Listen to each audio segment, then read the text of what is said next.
السلام عليكم اعزائي، مرحبا بكم معنا في حلقه جديده على قناه الشيف حدو. اليوم ان شاء الله غتقدم لكم المدام الكرعين ديال الغنمي بطريقتها الخاصه ان شاء الله. نتمنى الحلقه اليوم تنال اعجاب الساده المتتبعين. بسم الله، توكلنا على الله. السلام عليكم ورحمه الله. كيف مشوا معنا اليوم؟ هنا عندنا الكرعين ديال الغنمي مشوطين مغسولين مزيان منقين. بالنسبه للتوابل انا غادا نخدمها معكم بشويه بشويه. هنا عندنا الثومه، نحكوا الثومه. هنا عندي الكرعين هنايا بربعه، يعني الرجيلات ديال الحولي بربعه. غندير فوق منهم 5 ديال فصوص ديال الثومه، 3 حكيتهم وجوج غادا نرميهم غير بحال هكا صافي.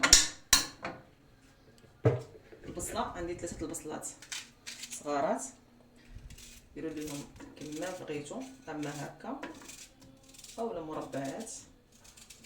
هي البصله كتذوب كتجي زوينه حيت غنديروا فيه الحمص مع الزبيب، يعني ماشي ما خصوش تكون محكوكه، خصها تكون بحال هكا.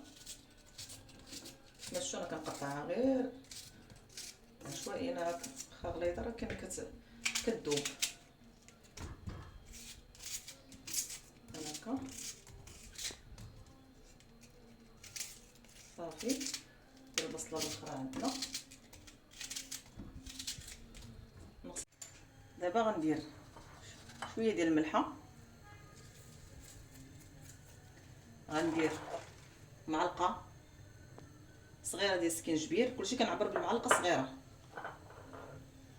عندي معلقه ديال الكركم او الخرقوم البلدي، عندي معلقه ما عامراش بزاف ديال البزار، معلقه صغيره ديال الكمون، عندي معلقه عامره ديال القزبر يابس،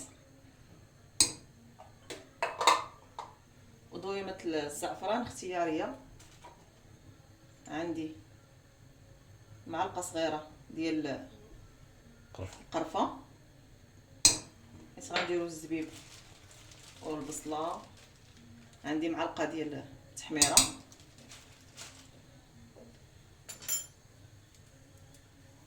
ندير الضويمه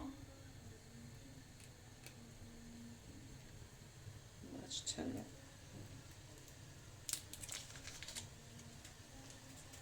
صافي. وغنديروا شويه ديال الزيت البلديه صافي. ما غنقليو هادشي ما والو، نيشان ديريكت.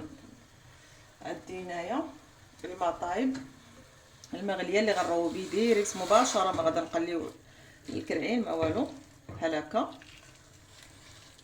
ضروري كنطيبوا الماء قبل ما كنبداو نوجدوه في هاد الكرعين، خاصنا نطيبوا الماء هو الاول كنوجدوه،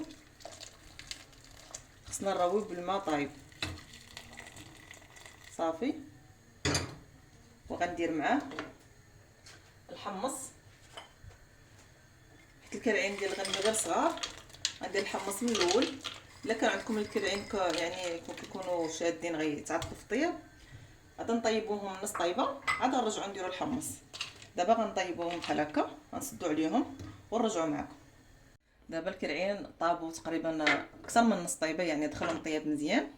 دابا غندير شويه ديال الزعفران زغبه، عرفتي راه كيعطي واحد المذاق ما نقولش لكم خطير بزاف.